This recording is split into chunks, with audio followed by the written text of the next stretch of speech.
Hey everybody, this is the second week of Advent, and like we said before, instead of doing 2 podcasts this month, we're going to do 4 shorter Advent videos. Basically, Advent means the anticipation of something to come.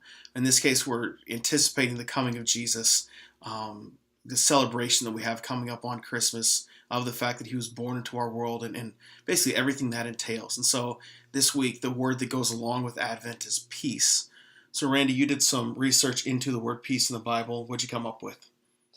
Well, one of the things I love best about this word in the study this week is that I think when we look at it from a biblical perspective, we get a much richer understanding of what peace is. And so typically I would say in our society, we see peace as an emotion, how we're feeling at the time. But the Hebrew word for peace is shalom. And shalom has such a deeper meaning. And so actually it means to complete something.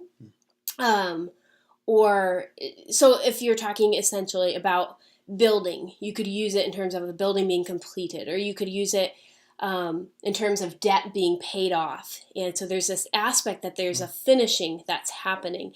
A lot of times it was used in terms of an absence of war. And so if there's an absence of war, it means the battle has been completed, the battle has been finished. And so I love this understanding because when we talk about Jesus and we talk about the coming of Jesus, there's this verse in Isaiah chapter 9, it's verse 6, and it lists some of the names of Jesus, of who this Messiah is that's coming. And it says he's a wonderful counselor, mighty God, everlasting Father, and then it finishes with the Prince of Peace. And so when I think about the word peace and I think about the meaning of completion, I think about Jesus was coming for a specific mission. He was coming to reconcile this world that was at war, that was far from God, that was so different than what was intended.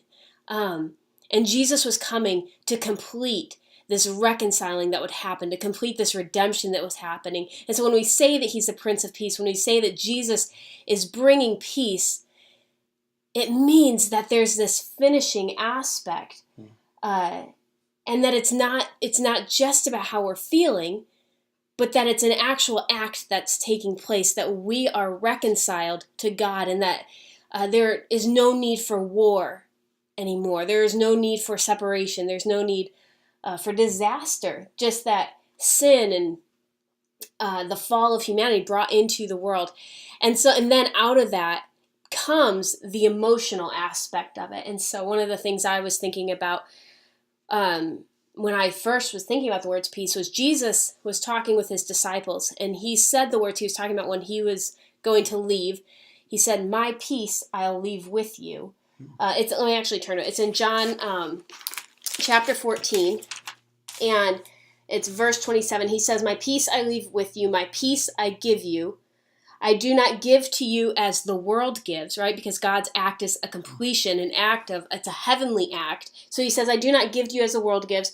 Do not let your hearts be troubled. Do not be afraid." And there you see the emotional aspect of it, that there's no more need for fear, no matter what this world has to offer, because the completion has happened, and therefore then we can have the emotion of peace.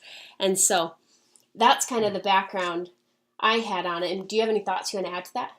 Well, I don't know, I guess I was thinking about, for me, then what does that look like? And I was reminded of being back in seminary.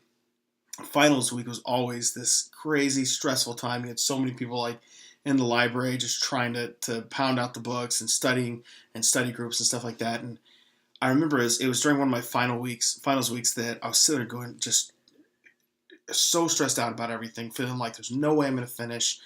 And this quarter was just going to end up horrible. And I remember coming to a place where I said, Friday at 5 o'clock, that's when everything was due. Friday at 5 o'clock, no matter what happens, whether I finish everything or not, it's going to be done. It's going to be over with. And, I thought about it. I was like, if I get there and I'm not done, the world's not going to end. My family's still going to love me. I'm still going to have friends here. And everything's going to be okay. It's interesting because I think about that in terms of this, and I think about what Jesus has done and the peace that he brings, the fulfillment and just reconciling me to God. And I think about that so often I go back to that time whenever I'm in a time where I'm striving for things, or life is stressful or something, and I go back to, it's like Jesus is like that Friday at 5 o'clock. That as once it gets there, everything's still going to be okay. I am still reconciled back to Him, whether I succeed or I fail, whether I get the things done that I should, whether I make mistakes or not. It's Christ is still in me. And I have a peace in knowing that. And I can look forward into any situation going, I've been reconciled back to God through Christ. And I don't have to put all that weight on myself. I don't have to carry all that burden on myself. It's not up to me to get myself there with God, because Christ has already done it for me. And so even in this season, I'm reminded of that, there's so many things going on in life that I'm hoping, will happen, that I'm working towards. And yet I still come back to the fact that Jesus, again, is the Prince of Peace. He's the one that's already done, everything, and I can turn back and rely on Him to continue doing that. Yeah. What about for you?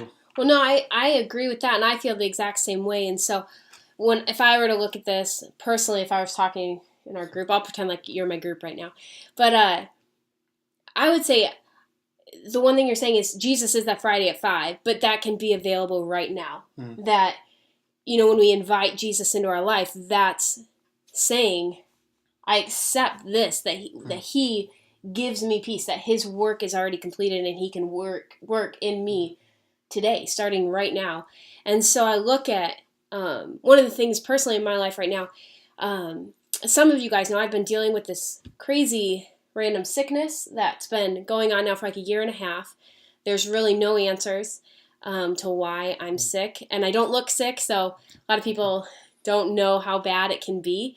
But it's become a source of anxiety, and it's become a source of fear in my life. And so as I'm reflecting on Christmas coming, on Jesus's birth, and then the fact that He brings this peace into the world, that He brings restoration, and I don't believe I believe it's restoration to God, but it's a restoration and a making new of things that are broken here now. And so that includes sickness. And so I think about, what does that mean then for me right now as I'm walking through uncertainties with my health and those trials, and how do I experience God's peace in the midst of that? And so I don't have a really great way to tie up this and put a nice bow on it and say, here's how you do it. But I'm so thankful that we're doing this, because I'm looking at it and saying, okay, here's what I know to be true, that He is completing this work in my life, no matter sickness or not. He's made available to me that emotion that I can rest in Him and trust in Him and His plans. And so I'm just exploring that more this week as we talk about it, and what does that mean for me? Yeah. So anyway, and we invite you guys along those lines. We invite you guys to do the same, to go back through again the story of the birth of Jesus, beginning of Matthew, beginning of Luke, those two Gospels, and read through it and look for where is there peace in those stories. Where do we see the Prince of Peace? Who do we see in that story that's finding peace in the coming of the Messiah? Which different people just have this sense of everything's going to be all right now. And then who is in that story, those first few chapters, that doesn't find peace, that this to them seems maybe like a bad thing. Look at what's the difference between them, and then evaluate for yourself, who am I in this story? Which person do I connect with? And then how can God change that in me? How can God work in me to give me that peace? And then even beyond that, to take another step and say, who can I share this with? Who needs this level of peace? Who is it that I work with, that I go to school with, that I see every day, that lives in my home even, that I can share this peace with and show them that there is a better way. Yeah, absolutely. And I would challenge you guys for one other thing, is to look and say, where is God's mission being completed in this Christmas story? So where is that deeper level of peace coming in these couple chapters? So again, Matthew chapters 1 and 2 and Luke chapters 1 and 2. So you can find more of our videos on JesusLovesToledo.com or on our Facebook page, where I'm guessing you already are. So have a great night. Bye.